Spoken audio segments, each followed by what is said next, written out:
मस्त त्याला असं इम्प्रेस करन, पण इम्प्रेस तर सगळं फार असं चकनाचूर झालाय.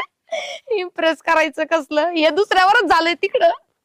हे कपडे नाही घालणार आणि काहीच नाही, आपली साडीच बरी आहे. तसं आहे उन्हात तानाचं मरणाचं गरमत आहे, हे नुसतं खेचलेली पॅन्ट घालून साडी घालत असते. मरू तिकडं. कुरुबाई आता हे फोडा चिंचा, फोडा सुने, फोड चिंचा. असंच पाहिजे तुला. नवऱ्याला डोक्यावर चढा अजून. असा नीट वाकला असता ना तर सुधारला असतं आधीच. नसतं गेलं दुसऱ्याच्या बायका मागं असो लाल टपकीत. मालकी झोपली मालकी. अयो ते फुकण्याच्या यो काय आलं पायाला? बोट पाय दिला ना माझ्या. नाही गुबडा, गोबट नाही मी भाने. काय काम होतं एवढे घाई घाईत आला? चांगली झोपली होती मी. दम लागला. ते सुन्या नाही का, हा, तो काळा सुन्या, त्याने काय केलं? ते मला म्हणत चल. तू पिऊन आला? नाही नाही